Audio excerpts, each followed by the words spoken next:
yo siento que hay una tremenda cuestión. Si a mí me dieran a elegir, por ejemplo, esto me voy a poner muy pragmático, entre un Ministerio de Pueblos Indígenas y doblar el presupuesto de la CONADI o generar políticas públicas que en las bases transversalicen la política pública indígena, yo me quedaría con lo segundo. Creo que es más urgente, porque los problemas son reales, son tangibles. Y sobre eso, por supuesto, y esto es una bola de nieve, si lo queremos decir así, ir sumando progresivamente los distintos niveles. Y yo creo que aquí hablo con realismo y no con resignación, porque también nuestra sociedad democráticamente tuvo dos oportunidades en los procesos constitucionales recientes donde dijo que no a la cuestión indígena, producto también de mucho prejuicio y desconocimiento. Primero, creo yo que está el reconocimiento, en un sentido amplio y simbólico. ¿Por qué? Acá tenemos un pie en la historia. La historia tradicional, oficial, la escriben los vencedores. Y la historia que nos enseñaron a cada uno de nosotros en la educación formal es una historia que no se condice con la realidad. Hay otra historia que se sabe en los territorios, que conocemos los que tenemos parientes que la vivieron. Y desgraciadamente esa historia queda soslayada, y rescatarla del olvido para resignificar el pasado es una parte clave en el arco filosófico para saber bien de dónde venimos y quiénes somos y hacia dónde podemos caminar. Y yo siento que ese es el primer paso.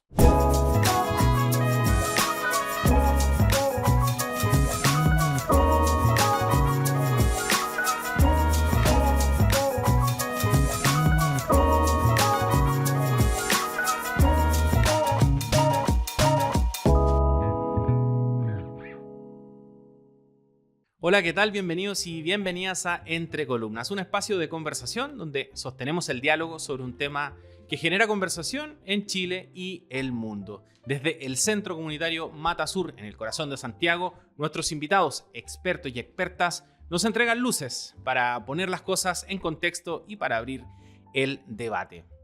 Latinoamérica es un pueblo al sur de Estados Unidos, pero no es solo un pueblo, es un conjunto de pueblos. Su fuerza y su belleza radican ahí, en su mezcla, en su diversidad, en su mestizaje. Y en Chile, el tema de los pueblos originarios es una conversación pendiente desde hace siglos y que continúa siendo urgente.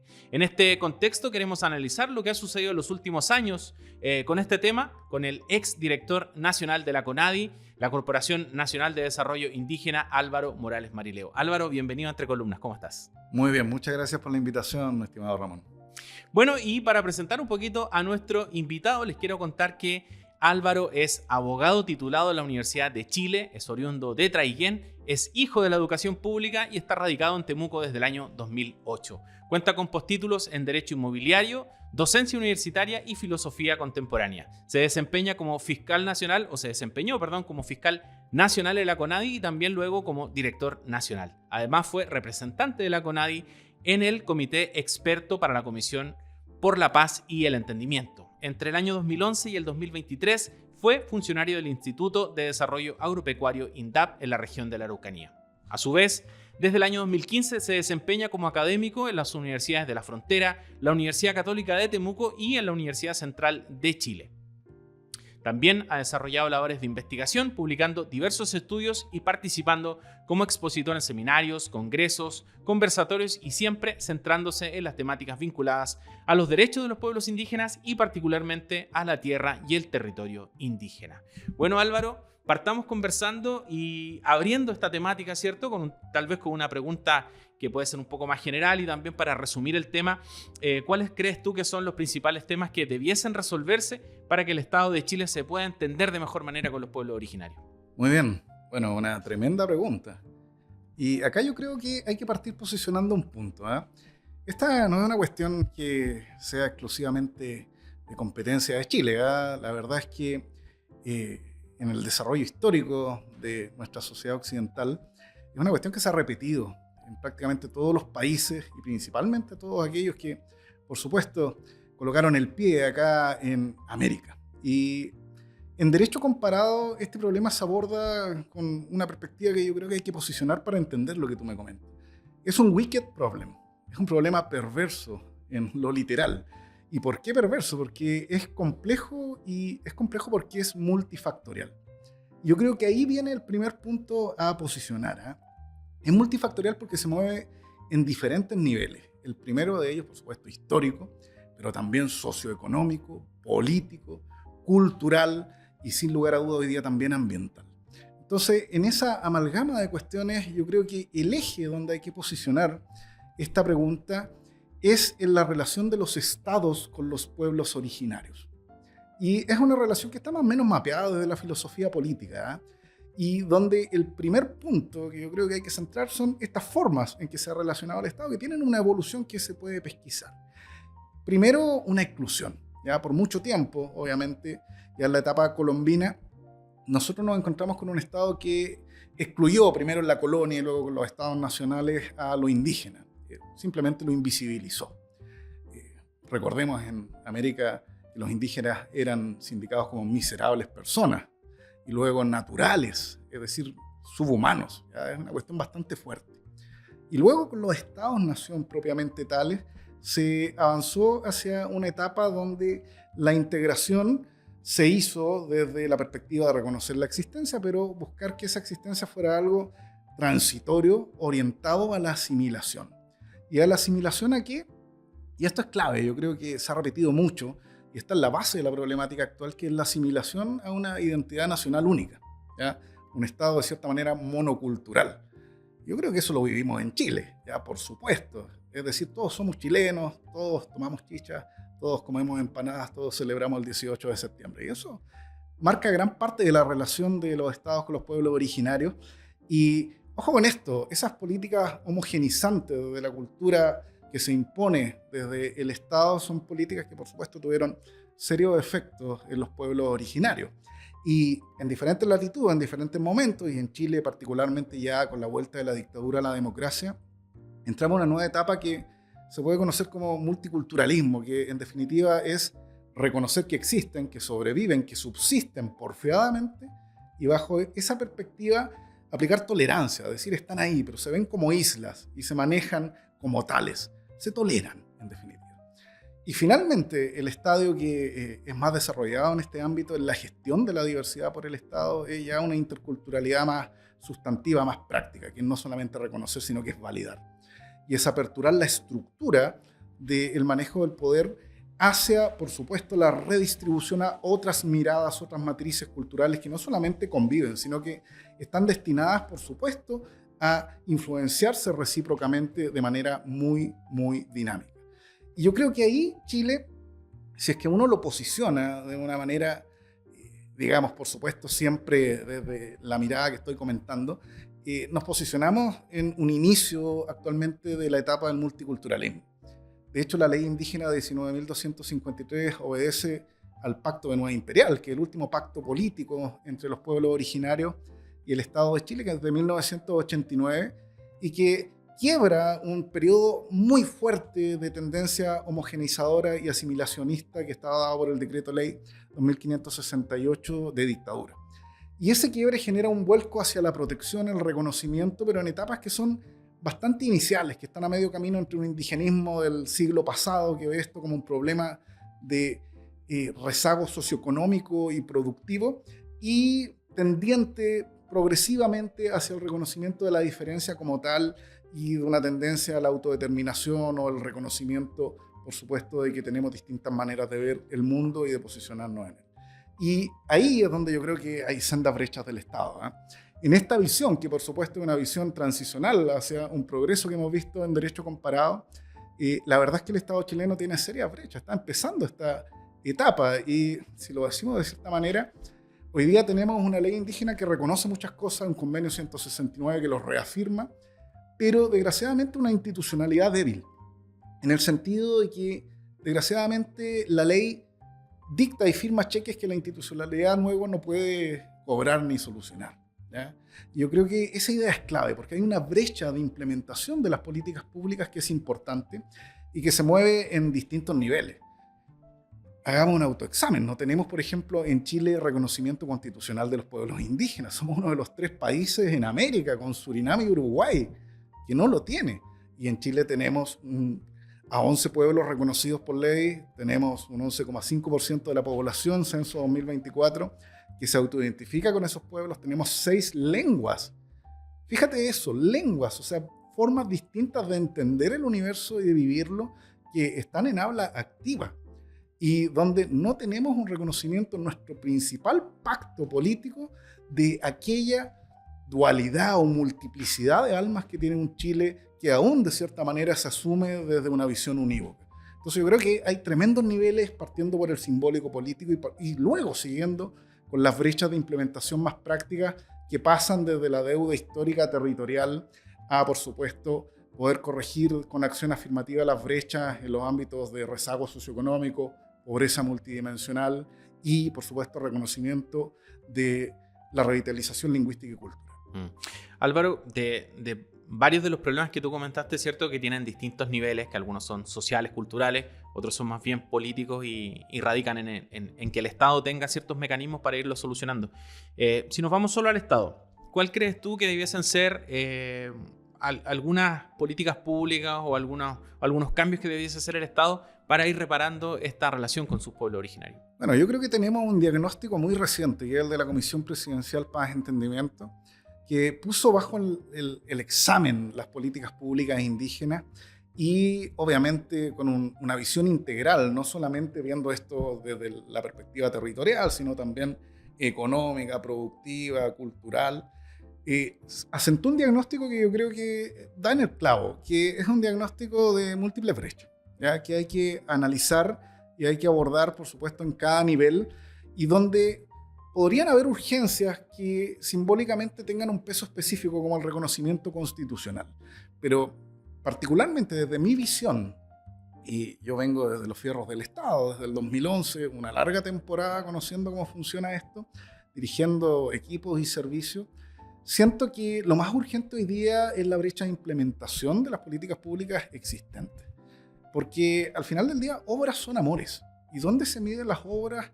Por supuesto, en el presupuesto y en la capacidad que tiene el Estado en lo político e institucional de transversalizar políticas públicas y hacerlas presentes en el ADN de la visión estatal respecto a los pueblos indígenas y no simplemente en cuestiones que muchas veces pueden quedar cortas y parecer que tienen miradas esencialistas o visiones que nos empujan más a lo folclórico. Yo siento que hay una tremenda cuestión. Si a mí me dieran a elegir, por ejemplo, y esto me voy a poner muy pragmático, entre un Ministerio de Pueblos Indígenas y doblar el presupuesto de la CONADI o generar políticas públicas que en las bases transversalicen la política pública indígena, yo me quedaría con lo segundo. Creo que es más urgente, porque los problemas son reales, son tangibles. Y sobre eso, por supuesto, y esto es una bola de nieve, si lo queremos decir así, ir sumando progresivamente los distintos niveles. Y yo creo que aquí hablo con realismo y no con resignación, porque también nuestra sociedad democráticamente tuvo dos oportunidades en los procesos constitucionales recientes donde dijo que no a la cuestión indígena, producto también de mucho prejuicio y desconocimiento. Entonces siento yo que aquí hay que abordar los temas más desde las políticas identitarias en la nube, desde lo práctico, pragmático, y eso requiere mucho diálogo, entendimiento, apertura a otra visión y, por supuesto, la posibilidad de permearse de ella para poder implementar lo que tenemos y mejorar. En ese sentido, Álvaro, ves complejo entonces estos años que quedan de gobierno porque tú planteas, claro, ojalá, digamos, en un escenario ideal, duplicar el presupuesto de CONADI, y lo que está pasando es que el gobierno actual está reduciendo los presupuestos a nivel general y me imagino que a CONADI también eso le afecta en alguna medida, ¿no? Que se han reducido sus presupuestos más que aumentar. Y lo otro que comentabas, claro, de estos procesos constitucionales que tuvimos dos procesos constitucionales. Esta vez el primero fue como el más simbólico en el sentido de integrar todas las miradas, de tratar de avanzar hacia lo multicultural, etcétera. Teniendo también importantes representantes de los pueblos originarios en esta asamblea constituyente, tenía otro nombre, pero era una asamblea constituyente, ¿cierto? Como siempre en Chile le ponemos un nombre más amigable a las cosas para que, esto es eufemismo, para que resulte, para que funcione con la idiosincrasia chilena, que uno es medio también, medio pacato, medio como tímido, muy un poco. Cierto, entonces, pero ahí ¿crees tú que es una oportunidad perdida entonces lo constitucional? Siento yo que fue una oportunidad histórica, ¿ya? Una apertura a conversar y revisar las temáticas de fondo que tienen que ver con nuestro pacto social fundamental, que es la constitución política, actualizando aquella del 80 que por supuesto nos ha generado también una permeabilidad hacia ciertas materias y una idiosincrasia chilena que es absolutamente dinámica y que hay que asumir. Y en ese sentido yo siento que esa oportunidad se pudo aprovechar mucho mejor. Y siento también, y esta es una crítica que hago habiendo creído en este proyecto, que las políticas identitarias indígenas fueron utilizadas de manera instrumental para levantar fantasmas que la verdad tienen mucho más de mitología que de realidad.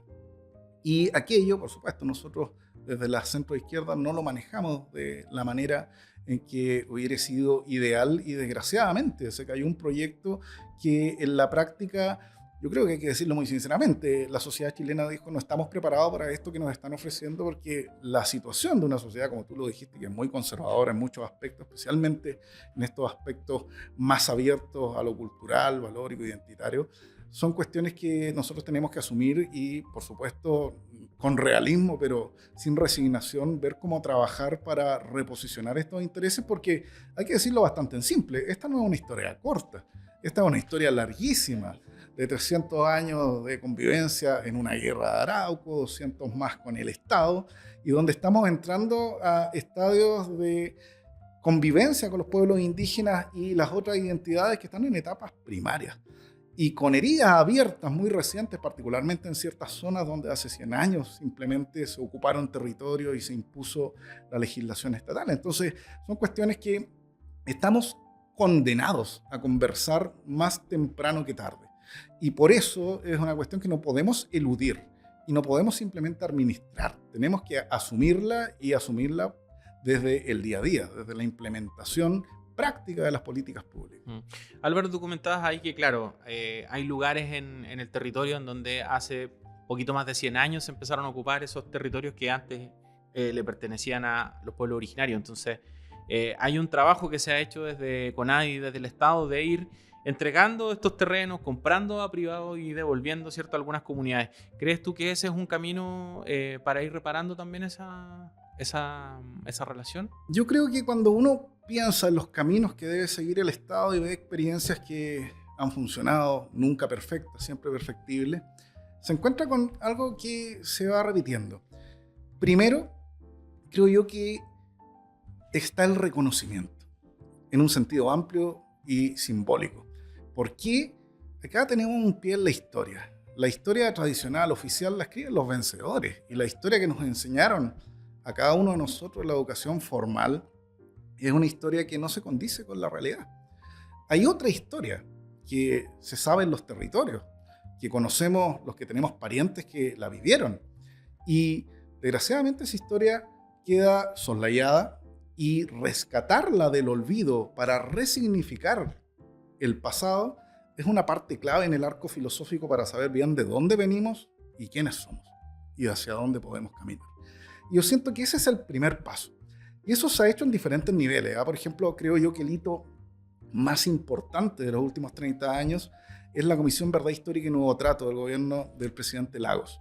Ahí hay un diagnóstico histórico, abierto, que inclusive es doloroso de las cuestiones que pasaron y donde el Estado tiene una responsabilidad principal por acción y por omisión. Y ese reconocimiento de responsabilidad circunstanciada a la realidad concreta de los pueblos originarios es el primer paso siempre. ¿Y qué pasa cuando estos hechos dolorosos generan consecuencias que se proyectan hacia el futuro y llegan a la actualidad? Son efectos que, por supuesto, hay que reparar. Entonces yo creo que el segundo estadio de esto es la asunción de la responsabilidad respecto a estos hechos. Y no estoy hablando de revanchismo ni de abrir heridas que están cerradas. Estas cuestiones son contingentes y están abiertas, tienen efectos palpables en el día a día. Y asumirlas requiere algo muy simple que yo creo que a todos nos hace sentido: la justicia. ¿Ya? No es distinto a lo que sucedió, si uno lo ve en perspectiva, con las atrocidades en dictadura, que luego tuvieron su informe Rettig, su informe Balich, donde se dijo esto sucedió, fue cierto, no son relatos. Y sobre eso hay medidas, por supuesto, reparatorias. Y ese es el sentido que yo creo que viene en el segundo nivel, que es un sentido profundo de justicia. Y eso nosotros lo estamos comenzando. El Estado tiene ciertas herramientas, entre ellas el Fondo de Tierra y Aguas, que están hechas a la medida del pueblo mapuche, porque es el pueblo cuantitativamente más importante, casi el 80% del total de los pueblos indígenas, y que tiene una historia porfiada, resiliente, y que, por supuesto, le genera un desafío al Estado en cuanto a su integridad, no solamente identitaria, sino también jurídica, política. Entonces, ahí yo siento que tenemos herramientas que hay que defender primero en su existencia, porque están enraizadas en este binomio reconocimiento-responsabilidad, y que también tenemos que asumir críticamente en sus límites. Y por supuesto, esa es una herramienta que está vigente en nuestro sistema de derecho, que ha sido altamente demandada. La Comisión Presidencial Paz y Entendimiento concluyó que está completamente colapsada y que en definitiva, insisto, firma cheques que después de la realidad no podemos cubrir, o que tenemos horizontes de más de hasta 162 años, calculó la Comisión Presidencial, para poder solventar la demanda de los últimos que vienen entrando. Y uno puede decir, bueno, ¿por qué sucede eso? A mí se me cuestionó, el subsecretario de Servicios Sociales indicó en la Comisión de Desarrollo Social del Parlamento que a mí me sacaron por otorgar demasiadas aplicabilidades. ¿Ya? Y que en definitiva es la misión de CONADI en un marco de un acuerdo que está vigente y donde los funcionarios públicos tenemos que ser eficientes y eficaces. Entonces yo hice mi pega. ¿Y qué sucede con eso? Yo creo que ahí viene el punto principal. A grandes rasgos, históricamente, la Comisión Presidencial lo dijo, un 7% de las solicitudes son rechazadas. Históricamente, no en la administración que yo participé y dirigí. Históricamente. Entonces, eso habla más de una realidad histórica consolidada y documentada de despojo territorial y consecuencias nocivas para los descendientes de esos radicados, que de discrecionalidad o ciertamente de voluntarismo en pos de un ideal indigenista. No, esta es realidad. Por lo tanto, yo creo que eso hay que asumirlo, y hay que asumir esos límites y tratar, por supuesto, dentro de la fuerza de la realidad. La Tierra sigue siendo una, seguimos reproduciéndonos y cada vez hay más demanda sobre ella. Por supuesto que en algún momento hay que revisar ese mecanismo, y esa es la idea, y la propuesta fue abrirlo, flexibilizarlo, para que pudiera operar no solamente en el nivel territorial, sino en los diferentes niveles donde hay rezagos, ¿ya? Entonces yo creo que ahí viene el segundo punto. ¿Y hacia dónde avanzar? Por supuesto, acá hay dos vías. Una vía que es social, que es el entendimiento y la asunción de estas almas diversas en el ADN chileno. Y en segundo lugar, por supuesto, en una matriz ojalá de multiculturalismo e interculturalidad, poder redistribuir equitativamente el poder de decisión del futuro de Chile, de hacia dónde vamos. Y eso requiere necesariamente mucho tiempo quizás, pero es un camino que otros países han ido avanzando. Y yo creo que ahí está el arco completo. Si esto, la verdad, no es física cuántica, esto ha sucedido, hay experiencias, hay que leerlas. Y hay que leerlas también sabiendo Chile en qué hora y edad se encuentra. Álvaro, bueno, una de las cosas que tal vez siempre ha estado en conflicto, ¿cierto?, en este mecanismo de la entrega de tierra o en otros mecanismos de compensación a los pueblos originarios, es que hay conflictos económicos detrás, a veces, de los mecanismos que se entregan. Y por ejemplo, en el norte está el tema minero, en donde hay pueblos originarios que reclaman ciertos territorios, pero que tienen una alta riqueza minera, ¿no? Litio y otros minerales que hay en el norte, cobre, etc. En el sur de Chile pasa con el negocio forestal, que también es muy lucrativo, y me imagino que en otros territorios habrán otros conflictos también con lo económico. Entonces, ¿cómo observas tú esa dualidad que pasa, ¿no?, entre el interés que tiene el Estado de alguna forma entregar estos beneficios y esta reparación, y por el otro lado también es mantener ese equilibrio y trabajar con el tema de la macroeconomía o la economía local, regional, etcétera? Sí, yo creo que hay un punto que hay que posicionar y que Chile no se escapa de la realidad internacional, que es que los pueblos indígenas, por razones sociohistóricas, están emplazados hoy día en territorios donde subsistan recursos naturales.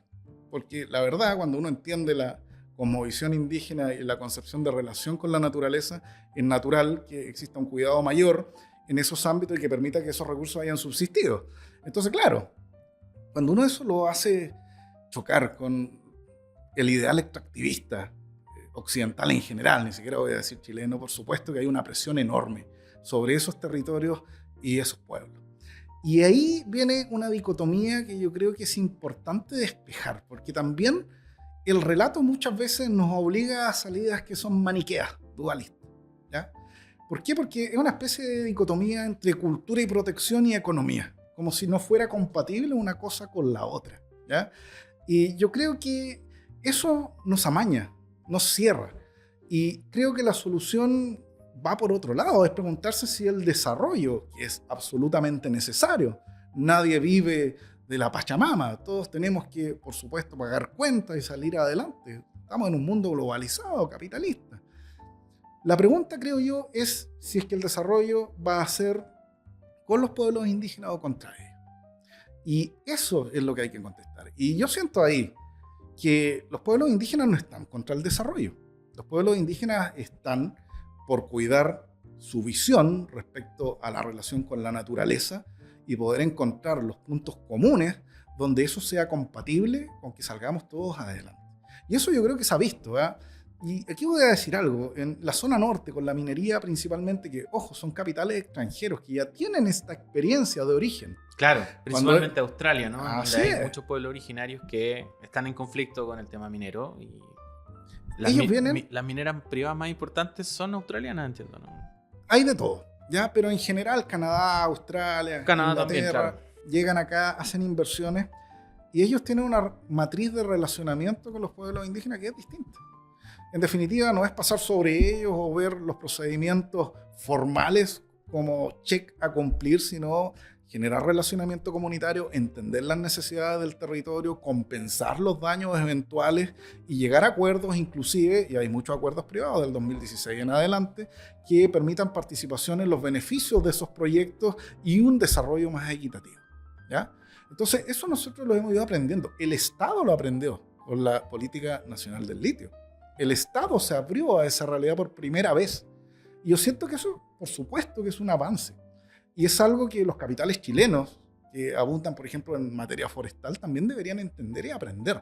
Nosotros no podemos negar que esos territorios ancestralmente, y hace un siglo o décadas, pertenecían a pueblos indígenas que todavía subsisten y que por lo tanto requieren una atención especial y no simplemente una responsabilidad empresarial marginal.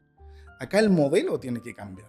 Tenemos que desarrollarnos con los pueblos indígenas. Hay camino, hay experiencia internacional. Estamos tímidamente avanzando ese camino y yo siento que eso además tiene otra derivada porque transforma a los pueblos indígenas en actores políticos. Que eso es algo que se ha negado históricamente. En la práctica, el mercado los termina transformando en actores políticos. Imagínate eso. Entonces yo creo que esa lección hay que aprenderla y por supuesto el relacionamiento temprano, la transparencia, la buena fe, el diálogo es lo que nos va a llevar a crecer y desarrollarnos sobre esta dicotomía cultura-economía. Eso no existe. Bueno, Álvaro, vamos a hacer una pequeña pausa en este capítulo y ya estamos de regreso en Entre Columnas. Somos más que una productora audiovisual. Trabajamos para contar las historias de nuestros clientes. Videos corporativos, eventos, streaming, podcast, contenido para redes y asesoría audiovisual. Todo para dar vida a tu mensaje. Acompañamos tu proyecto desde la idea inicial hasta el resultado final. B&B Comunicaciones. Contamos historias y la tuya ya está esperando. Bueno, ya estamos de regreso en Entre Columnas y vamos a seguir retomando este tema junto a nuestro invitado Álvaro Morales Marileo, el ex director de la CONADI. Estamos hablando de los pueblos originarios de Chile y por supuesto las políticas públicas que giran en torno a este tema y también lo cultural, que es otro tema importante en este tema. Álvaro, te quiero llevar a una columna tuya escrita en el Austral de Temuco en diciembre del 2024, en donde aborda, ¿cierto?, el tema de la violencia rural. Hay un análisis que se hace de la violencia rural de algunas encuestadoras y también de algunos centros de estudio que orientaban el tema de que había bajado la violencia rural producto de un estado de emergencia, de presencia militar en la zona, y tú más bien planteas que eso hay que matizarlo y que hay que entender también que es importante que el entendimiento con los pueblos originarios, la devolución de tierras también ha sido una herramienta que ha bajado el conflicto. Entonces cuéntanos un poco acerca de esa mirada que tú tienes y los datos que manejas detrás de esa tesis. Sí, bueno, es lo que se ha venido a llamar macro zona sur. A mí me carga el término. Claro, es que Gualmapu también era el concepto otro extremo, por supuesto. Pero entre Biobío y los lagos, digámoslo, claro, sociopolíticamente, subsiste, y yo creo que es palpable, nadie lo puede negar, un conflicto. Que a mí no me gusta denominarlo como tal, ¿eh? Creo que es una cuestión indígena, es como la cuestión social, es algo que pone Claro, algo así. en tensión la estructura orgánica del Estado y la visión que tiene respecto a lo que es gobernar. Claro, además que si tú planteas conflicto indígena o conflicto mapuche, que también se le llama, es como que es solo una parte que está en conflicto, ¿no? Los conflictos son al menos de dos partes. Entonces, yo creo que ahí viene un primer tema, ¿eh? Que es el tema de cómo abordamos esto. Y el Estado lo ha abordado de diversas maneras, ¿eh? Y ha primado, y esto es lamentable, la visión punitiva de entender esto como un problema de seguridad y exclusivamente en ese eje. Y colocar todas las fichas de las políticas públicas en poder poner atajos a los hechos de violencia. Y ahí me gustaría decir algo. Yo soy un hombre de derecho, ¿eh? Soy indígena, vengo de Traiguén, de lo profundo de Malleco, esto lo vengo viviendo y viendo durante toda mi vida, pero como hombre de derecho muy transculturizado también, como la gran mayoría de los indígenas en Chile, si acá no hay esencialismo, yo no puedo justificar la violencia, la puedo explicar, ¿ya? Puedo saber por qué ocurre, las causas y los efectos, pero no la puedo justificar. Entonces, bajo esa perspectiva, siento yo que cuando esto se lleva al plano exclusivamente punitivo, se simplifica como una cuestión que se radica exclusivamente en esta anomia sociocultural que genera violencia. Yo siento que esto es mucho más complejo que eso. Yo sigo ahí al senador Huenchumille, que ha dicho que esto es un problema político. Y el problema político es un problema de pacto social. Sí, y lo vino planteando hace varios años, ¿no? Hace mucho tiempo. Entonces yo creo que ahí está la clave. Uno como, obviamente, un chileno que cree en el Estado de Derecho, quiere la paz social. ¿Cómo la logramos? No exclusivamente con políticas punitivas. ¿Por qué? Porque esas políticas apuntan a los síntomas, no apuntan a la causa del conflicto. Y por supuesto, esto es como tomar antiinflamatorios. Uno puede ir a lograr que la zona afectada se desinflame. Claro. Pero a largo plazo vas a terminar gangrenando esa zona si es que tú no apuntas a cuál es el problema original. Y dañando el hígado, además. Y dañando el hígado. O sea, dañando otro. Si sigo tu metáfora, vas a dañar otra cosa y el problema solamente va a ser ahí mitigado, pero no solucionado. Entonces, ¿qué postulo yo bajo esta visión política? Que hay un contrapunto entre los pueblos indígenas y el Estado que no es artificial, existe. Pero que es un contrapunto que no tiene que ver exclusivamente con temas de violencia. Esa es la eclosión del descontento, nada más. El contrapunto es político. Y político, en este sentido, es un contrapunto de falta de confianza en la institucionalidad y el Estado. Y uno dice, ¿por qué? Bueno, cualquiera que sepa un poquito de historia se da cuenta por qué hay esta desconfianza. Yo creo que no hay persona más desconfiada, yo también lo soy, que un mapuche que entienda de dónde viene, ¿ya? Entonces, ¿qué pasa con esto? Esa desconfianza es la que termina generando las distancias y cuando no se reconstruyen los puentes de diálogo y no se encausa ese malestar y descontento hacia las vías institucionales, desgraciadamente desbordan el Estado de Derecho. Y yo creo que esa es la clave del diagnóstico que está en esa columna. Es decir, mire, cuando nosotros entendemos la problemática de esta manera, luego podemos llegar a entender rápidamente que acá hay que reconstruir los puentes de diálogo para poder reconstruir en el mediano plazo las confianzas. Y las confianzas no son con ideas, no son con promesas, son con hechos. Y eso necesita y pone en presión, en necesidad, en interdicción al Estado de cumplir lo que ha prometido en sus leyes vigentes.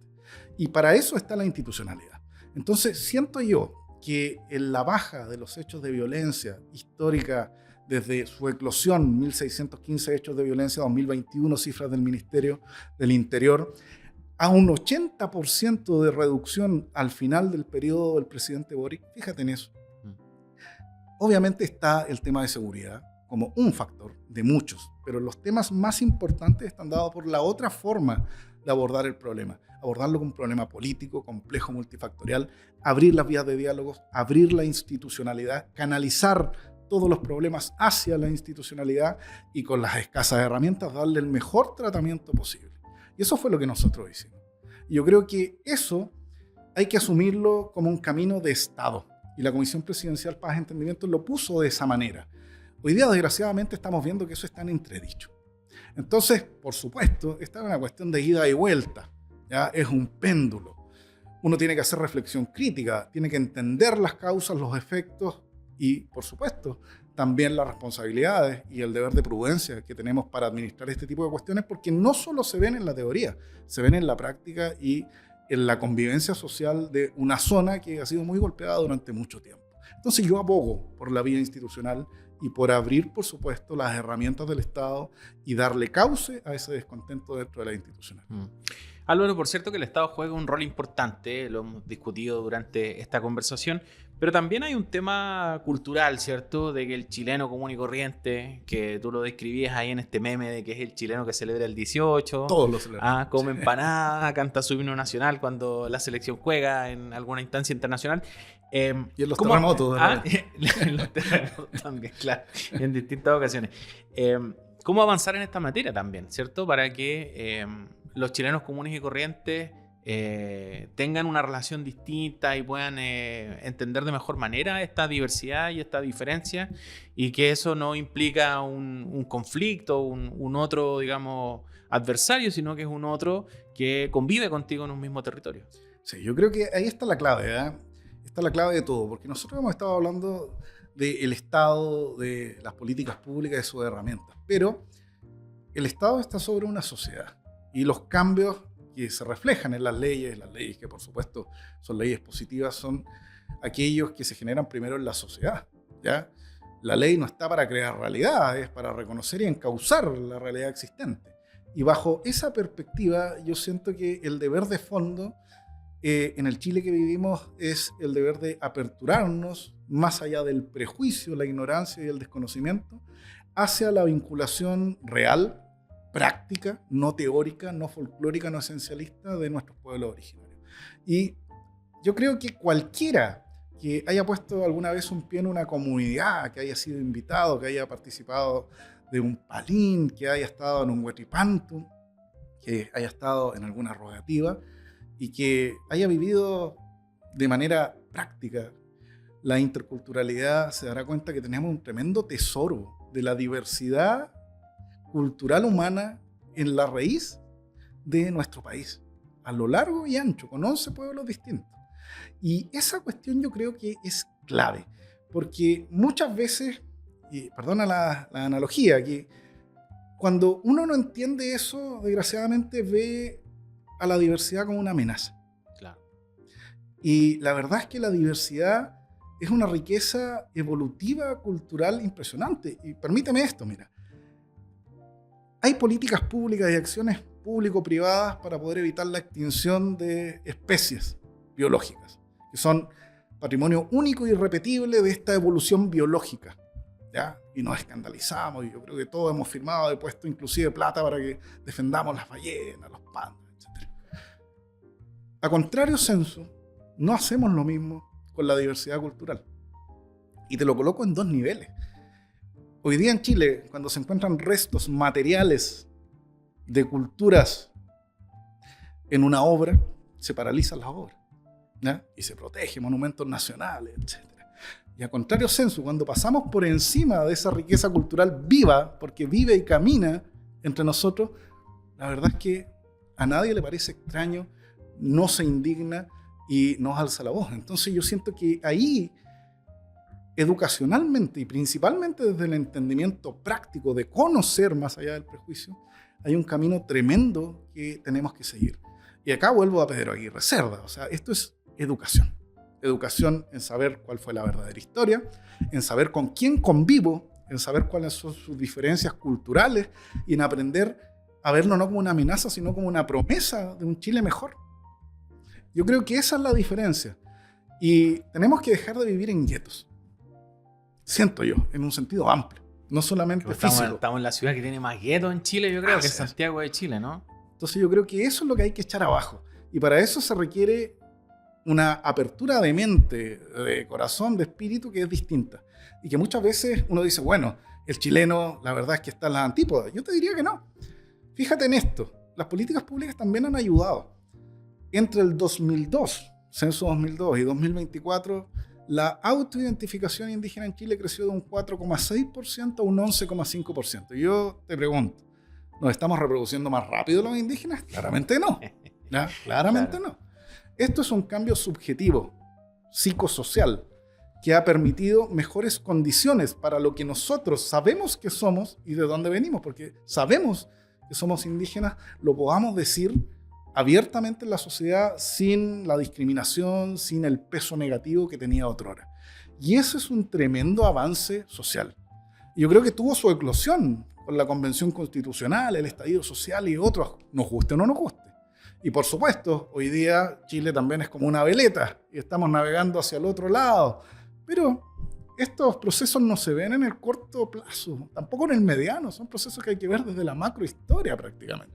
Entonces yo siento que el desafío que tenemos es reconciliarnos con esta multiplicidad de almas que tenemos dentro del Chile y crear una identidad que las acoja, porque el Estado es de todos, no de unos pocos y el resto bailar a la comparsa. Entonces yo creo que ese es el desafío y es un desafío que es ético y por supuesto es profundamente educacional. Bueno, Álvaro, ¿alguna última reflexión sobre este tema que quisieras para ir cerrando esta conversación acá en Entre Columnas? Bueno, creo que en materia indígena se da algo que es peculiar, ¿eh? Uno ve los procesos macrohistóricos comparados, el proceso chileno, y se da cuenta que hay tanto camino por andar, Ramón, tanto camino por andar, tantas brechas que son cuestiones que van más allá de la cruzada del día a día, o sea, son cuestiones casi quijotescas, es que uno se mete en estos ámbitos. Y cuando yo tuve la suerte como director nacional de CONADI de estar en todo Chile, en los territorios originarios de los 11 pueblos, de convivir con ellos, de entenderlos, de escucharlos, de ver, por supuesto, cuáles son los dolores que albergan, las esperanzas que tienen, siento yo que tenemos un desafío de inclusión en un sentido no de asimilacionismo, sino de articulación, de reconocimiento de esa otredad y de llevarla a la institucionalidad, que es tremendo.